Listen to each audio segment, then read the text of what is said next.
welcome to the Surge Growth Partner Podcast, a podcast where we interview top-level executives inside leading and growing companies in the IT and cybersecurity space. We're excited to have our guest today, Justin Jones. We'll be diving into his story, some engaging insights into the IT industry, and much more, so make sure to stick around. I'll go ahead and just kick it off to you, though, Justin. If you could just introduce yourself, tell a quick snippet of your story and your background prior to working at Help Cloud. Yeah, nice. Thanks for having me on, man. Justin Jones. I've been in managed services now for 11 years. Started out kind of in the contact center world, but essentially started my career with a direct-to-consumer tech support company. Kind of worked my way up into the B2B side of that business. Spent 9 years there. Then joined another group working directly with contact centers for managed services. And then most recently came on to Help Cloud back in October of last year and loving every minute of it. Awesome. Yeah, it's always so interesting to me how people get into the IT industry, right? Like, I'm curious. I know that you're obviously like a sales guy, you're on the sales side of things, but what was it about IT that sparked your initial interest, or did you kind of just get thrown in here and you're like, hey, like, this is not too bad, I actually kind of like it? The second there. So the second one you said, I started my career out in financial services, as a matter of fact, and during that job, got interested in kind of the technology and how all the moving parts, I guess, and that made me really good in the contact center world. So I ended up doing running BPOs for a while, but had to move back to Utah pretty immediately and found an opening within managed services. And I think just my curiosity around technology and working with people and their technology is what ultimately led me to where I'm at today. Yeah. But I'm a sales guy by trade. So yeah. 100%. And that's awesome, because it's similar to kind of my story and kind of how I got into the scene, at least, right? For me, I kind of just got thrown in here, right? It was more, I saw the opportunity. I saw that the industry was, developing, that it was evolving, and that there was so much noise within the IT and, cybersecurity industry that I wanted to go and obviously see if I could help. And so for me, what I've been seeing with people that are in the industry, that's a similar story, especially if they kind of just got thrown in here and here they are. And so it's definitely, it's like IT didn't find you, or you didn't find IT found you, right? 100%. 100%. Well, cool. So in terms of, obviously being in the industry for 11 years, kind of seeing the industry evolve and kind of different, market trends or different evolution of the industry itself, what would you say that, you're paying attention to right now within the next, year, a couple of years, that you're seeing evolve in terms of the IT industry, that you're making sure you're positioning yourself in the right way, or, just something that you think the audience would benefit from knowing? Well, that's a big question. Yeah. Yeah. I think if you go back, right? If I go back 11 years ago, I think, managed IT was kind of transactional in a sense, right? Especially like direct to consumer technology. And it's really evolved. There's been a lot of bad actors in the space. And I think right now it's kind of evolved into trust and relationships and kind of that credibility in the space. Mm-hmm. And, the companies that are thriving have done a really good job in the area around relationships. And then I think the next step is going to be automation and AI. So you're going to see a lot of MSPs coming out with white labeled software. That's kind of omni-channel experience, you could call it, right? The ability to interact with your tech teams either through a phone call, chat, screen share, some of the things we see now, but there can be some labor intensive actions on the back end of that. And I think over the next, really it's moving quickly, but let's say 5 years, you're going to see a lot of that getting automated. And I think the MSPs that are going to stand above the rest are the ones that build, tech stacks on top of their relationships. Definitely. Now, I'm glad you answered it from the technical side of things, but I'm curious as also to the sales and marketing side of things. What have you, you've been in, the sales side of things for the past 11 years. have times changed? Is it a different landscape as today as it was 11 years ago, or what's your take on that? I'd say for sure, at least from my perspective, it was. I think like a lot of MSPs 10 years ago, it was paid ads, right? It ran heavily on Google, ran heavily on social platforms, and you'll still see some of that, right? I see some other MSPs advertising on LinkedIn and in the feeds, but really, where I think my natural evolution and the evolution for Help Cloud is centered around partnerships and finding like mutually beneficial relationships.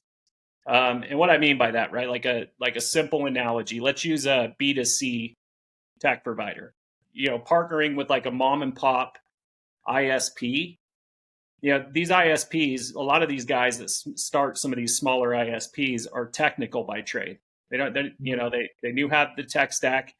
They're not so much relationship oriented. So they're fielding calls for support from their end users.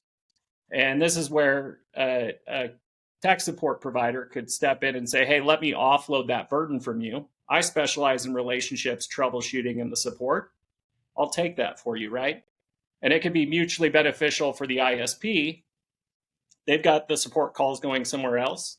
And then the managed service provider on the back end has the ability to troubleshoot and upsell ongoing support, right? And you could even put in there revenue share models that are, again, mutually beneficial for both the provider and the managed service group on the Yeah. back end, right? And so I think that's been the paradigm shift for me over the years, is getting away from this like paid social and taking a portion of that money that you would have spent on advertising and reallocating it towards relationships.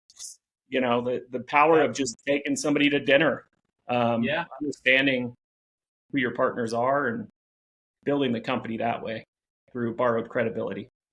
Yeah, and I think that's such a great point, because what we're seeing today is, I think, as automation is introduced, as more everything goes more AI based or technology based, we're losing that human touch, right? But I think a lot of people still do value what you had just mentioned, the relationship side of things, the partnership side of things, because at the end of the day is, first of all, what is going to bring clients in the door, but then also be able to retain those relationships, right? And maintain those, 100%. because a lot of the times it's the partnership aspect of a of a bit of the B2B relationship that will last. It's not, I always say, you can get away with messing up once or twice, or a couple of times as a service provider, as long as you have that good relationship with them, right? And Yep. it's a lot harder to mess up when you don't have a good relationship, right? And so it's all about making sure you're putting the time and effort into that. And I think that's where a lot of people will have success, especially in the MSP world, as we're moving towards, like I said, more AI, more talk with the AI chatbot or whatever it may be. So Yeah. people do value that human touch. No, 100%, man. I'm kind of old school in the sense, right? I'm a millennial, and I see like the surveys all the time about how would you want to communicate with support. And a lot of people say chat. Like I'm the guy that wants to pick up the phone. Oh I'm yeah. an anomaly. Like I'm not the texter.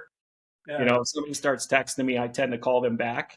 And I think it's going to be a fine balance, right? Because AI will be good for somebody that's just looking for that quick resolution, doesn't want the interaction, but there are going to be users on the back end that when I have a problem, I know I can call the person on the other end of that, and they're going to be invested in the success of this as much as I am, because they care. And it's a fine balance, but I do, the automation's it's coming. Yeah. Yeah. There's no running around that. Yeah.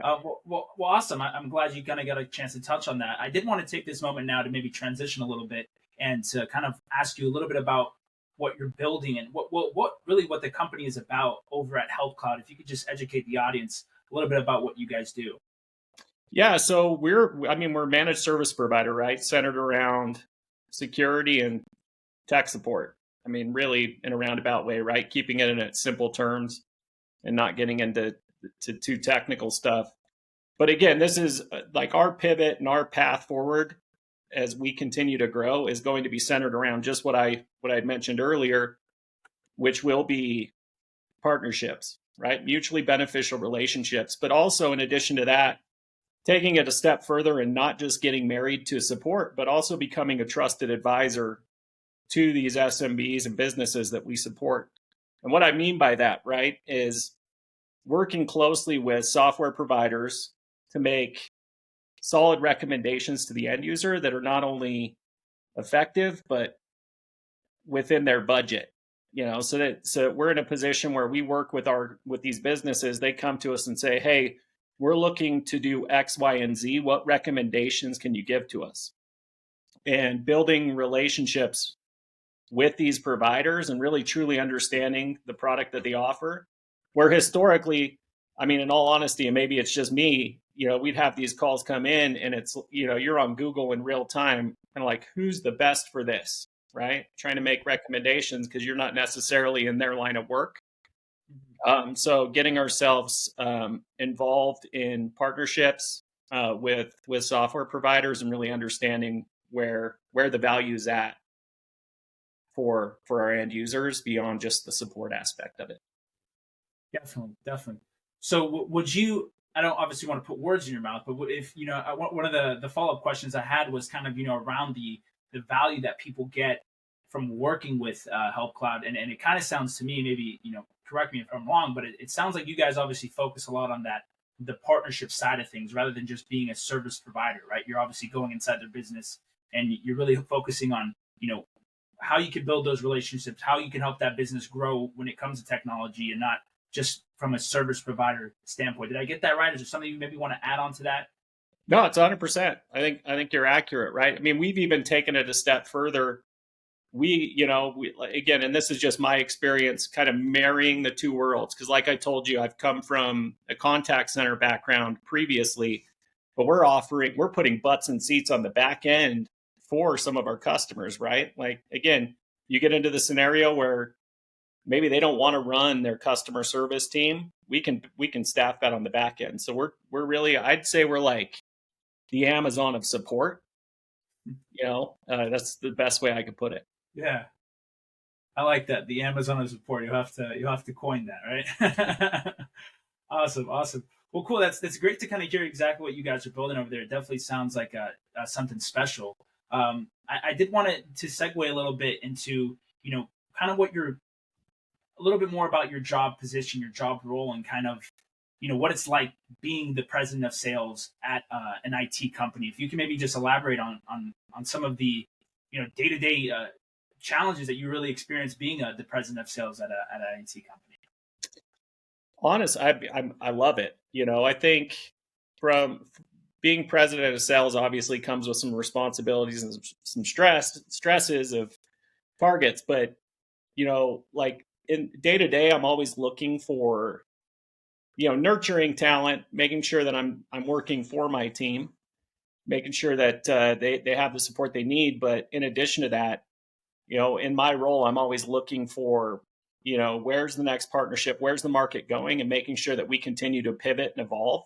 So I'm not necessarily in my role stuck in the day to day so much as the vision of where we're trying to go tomorrow, next year, 5 years from now. And so a big chunk of my time is spent centered around building new relationships, going to networking events and trade shows, and then being a student of the game, so that we're continuing to evolve. And I talk about partnerships. I spend a good chunk of my time getting to know people and building mutually beneficial relationships. Yeah. I don't know if you want me to go deeper than that. But yeah. Well, I was curious. I was going to ask a follow up with in terms of if you had to give any advice, to other VP of sales, VP of business development, or president of sales, CROs. What would you say? Some of the best lessons you've learned in terms of what it takes to be successful in this type of position. I know it's going to sound cliche, but I post about it a lot on LinkedIn, and it really comes down to how you interact and care about your team, right? Like if you're a sales leader, and I think this would translate across all industries, but it's very easy to get stuck on the metrics, right? And like, but if Mhm. you're not, I mean, it's the relationships you build with your people. And again, having an attitude that you work for them just as much as they work for you, if not more so, at Mhm. times, and offering the support, but really giving a damn about their well-being, and then painting a very clear vision of where you're trying to go, right? And getting the team bought in on that. So when I look at like answering that question, it starts with the team, and then and the team will take care of the customers, and then the company is going to be okay, right? And it's really easy as a sales leader to work it backwards, and you sit in those like QBRs or a monthly meeting, and you have a metric you're super focused on, and then you turn around and you mandate that down line, and it can break your culture, So I know Definitely. everybody talks about this stuff, but um, I don't think anything could be more true. And truthfully, just take care of your people and care about their well-being. Yeah, I think it's a common reoccurring thing that I see is cliche sayings often are very true, right? I always say the cliche things, but they're true. Like it's the stuff that you need to pay attention to. There's a reason why they're cliche sayings because they work, in most cases. And so for me, I think putting an emphasis on that, I think it's always going to be a way to look how things come back to you as well, right? You want to treat people the same way that you would like to be treated. And I think when you put an emphasis on that, you're able to expedite the relationships, expedite the growth in your company and really just become more prosperous in general. So I think that's a phenomenal Exactly. point. 100%. Uh, and I guess another question, because I'm curious, I want to just get a little bit deeper in terms of what you think the type of mindset that's really needed to be a successful sales leader. What is something that you really adopt and you kind of live by that you think people, not obviously should adopt the same mindset, but what do you think would be helpful in kind of helping them succeed in their position?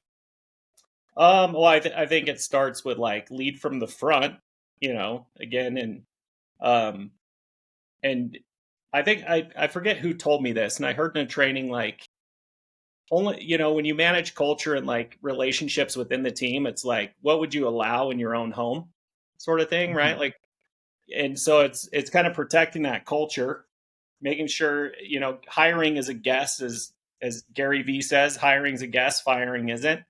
So like Yeah. if somebody comes in that's going to break the culture, you've got to be quick to identify that and kind of deal with it. But at the same time, ego check yourself and make sure, have I done everything I can to help said person be successful? Is there anything more I could do? Right. But I feel like I'm on a tangent here. I'm not sure I'm answering the question that you asked, but Yeah. No, no, it's no.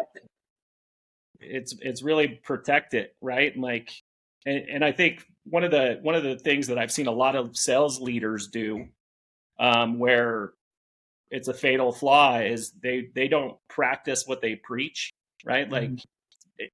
nothing more degrading than a sales leader trying to talk to the sales team and tell them what to do when they can't demonstrate that behavior on their own, right? Like the ability to put the headset on and have that sales call or take calls with new hires so that they can see a different perspective, right? Um, you've got to earn their trust just as much, if not more, than they should earn yours, so that they're fully bought into your vision. Yeah, no, 100%. And I couldn't. I think as I'm diving into the hiring world and bringing on people in my business, I think that you put it a great way. You hire as a guest, right? Because it's you can never 100% know anything, right? There's just No, there's no way to, no matter how good they sound on the interview, right? No matter how good they fill out, there's always a chance that they're not going to be a culture fit, right? And so it's definitely something that I think I'm now taking as advice is to be able to fire quick, like you said, and understand who's going to be part of the culture, who's going to be those 18 players, right? Because when you have an 18 player inside your business, it's just going to you're going to grow so much quicker. They're going to be able to take on more than most people. They're going to be able to push things forward. When you have those B and C players, you feel it as well. They're not at the capacity to which you would like them to be. So I think that that's yeah, a phenomenal point, especially as you're growing your team and you're managing more and more people. yeah. Interviews are speed dating. That's what it is, man. Like, and we all know this. Anybody that's been like it takes a minute to really genuinely get to see that individual for who they are, right? And in a lot of cases, they get better with time. But you sometimes you're quick to identify, like, hey, this just isn't the right fit, and you've got to be quick to act on that. 100%. Yeah, yeah. Now, in terms of the next 12 months, I know that some people set like 5, 10 year goals, and I'm not all about those generally, but in terms of the next 12 months, what is it that your vision is for Help Cloud and your role? What are you guys really working towards right now? So again, I started in October, and so the vision is really that mutually beneficial relationships to help grow the company, right? And Help Cloud's been around since 2012. It's a successful organization, and really the purpose of me coming in to work with Ryan Grover, who's the founder and CEO of Help Cloud, was to put an emphasis on operational efficiency, but growth through partnerships, right? The MSP space it's a crowded space. There's a lot of different managed service providers. I mean, you can look on simple Google search and you've got 1,000 options, right? And it's really trying to differentiate ourselves through our tech stack and through relationships that are mutually beneficial for our partners, the end users, and our team. And so over the next 12 months, there's a hyper focus on that. We've got some really, really I'd love to meet, we could meet again in 12 months and just be like, hey, what happened since our last talk? Because we have some really, really cool stuff that will be coming out over the next few weeks, months. It's exciting stuff. So Yeah, excited as well. I always love to see different companies come out with whatever it may be in terms of offerings, in terms of pivots, right? I think it's essential to a business, right? You have to be coming out with, there has to be something new happening, right? And I think that it's always more exciting that way. You wake up with a little bit more excitement, right, when you're doing those new things.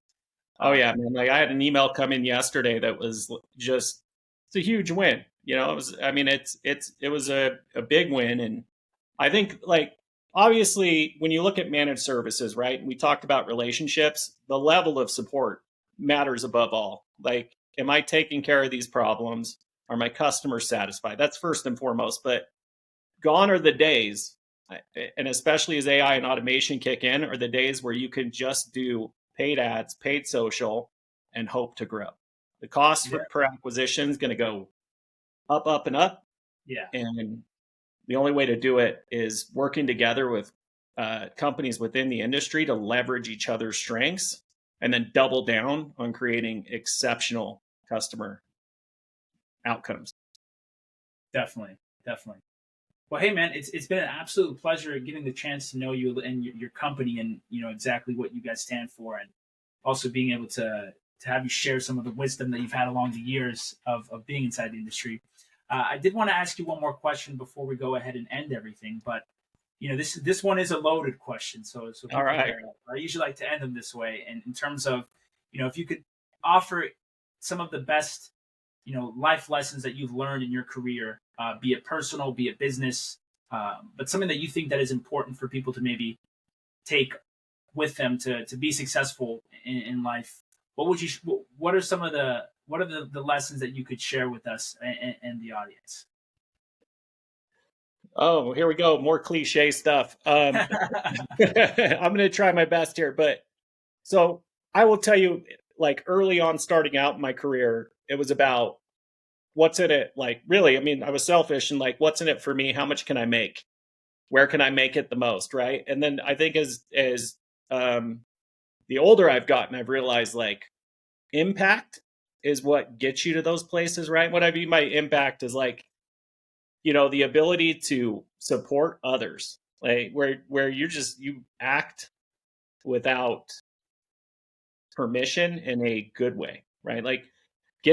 Solving problems, not pointing at them. And I always think of this meme, right? And I've shared this with my teams before, where there's a fire extinguisher, big fire in the middle, and a team of people standing around the fire pointing and saying fire, when the Yeah, extinguisher's right there, right? And I think when you look at growing in your career, it is when you identify a problem, act on that problem if you can, if it's within your bounds, or be quick to, get it to where it needs to go. And far too often it's easy, like we operate within our job titles. So you tend to go, well, that's not my job, and you raise the alarm when rather than like seeking the solution. And then truly just like serving other people. And I talked about this, like partnerships, right? And there's that saying, it's not what you know, but who you know. And more like the way you get to know people, in my experience, is just be a good human being. And like when you have an opportunity to interact with somebody, hopefully you make them leave feeling better than they did when they walked in. Because and if you can build relationships that people just enjoy being around you, it'll serve dividends throughout your career. Like I can tell you that deals that I've closed, aren't just always new leads. They're somebody I talked or worked with years ago, and it comes full circle. Like, hey, I know that Justin does this. Let me give him a call, and vice versa. I'm like, hey, I need this solution. I really like this guy or gal. I'm just going to give them a call and see if they can help me out. And it drives business as well and growth. But Definitely. Yeah, build a community. It always comes back to, I'll say, I think that when you put good out into the world, the universe has a great way of rewarding you. And so I operate by that same philosophy. I think that you treat people how you would like to be treated, and even if the deal doesn't close in that moment, or even if it doesn't go your way, you wait 6-8 months. They remember how you treated them. They remember how you made them feel, and they'll come back to you. And I think that that's the best way to live your life. And even if they don't, right? Even if they don't come back to you, you'd still much rather operate in that state of abundance, in that state of growth, and state of treating people the right way. And so I think that sometimes as sales professionals, we get a bad rep, right, for wanting to push deals through, or wanting to make sales happen. But I think you have to do it with the ethics behind it, right? And if this isn't the right solution for you, I tell that to people all the time. Like, hey, if I don't think this is the right fit for you, I'm going to tell you. I'm going to say, hey, man, like, I don't even know if I would do this if I were you. I don't even know if I really want to push this onto you. And sometimes I was thinking about that while you were talking. You have to say that, right? Like, yeah. I won't ever push a sale onto someone that I don't think is the right fit, because I wouldn't feel good about it. And it also, and they respect you so much more when you do that, right? They'll say, hey, man, like, I appreciate you for telling me that. And I think that's what builds relationships, right? Even down the road. And then when they are ready, you're the first person they think of. Exactly. No, I think that's spot on, dude. And that's, I couldn't agree more, right? Like, I go back into my early days as a seller, and it was like ABC, always be closing, and like ending everything with like an affirmative, like, so we're going to go ahead and set this up. Okay. Right. And I was a little cutthroat, and I think still maintaining that, but being having the customer's best interests at heart, and being honest about it is vital. Definitely. Well, hey, man, it's been an absolute pleasure. Thank you so much for coming on, man. If people are listening and they want to check out Help Cloud, or maybe they want to get in contact with yourself, what are the best ways to go ahead and do that? Well, Justin Jones, I'm on LinkedIn. And then helpcloud.com. So HELPCLOUD.com. And yeah, love to help you guys out. And if you're interested in discussing partnerships, don't hesitate to reach out. And if nothing else, love to connect, and always interested to meet new people. Awesome. Well, I'll make sure to include those both in the description. Thank you guys for stopping by and watching this podcast. If you did enjoy, make sure to like, comment, and subscribe for more related content. Thank you again, Justin. It's been an absolute pleasure. And we hope you guys have a great rest of your day. Take care. Ciao.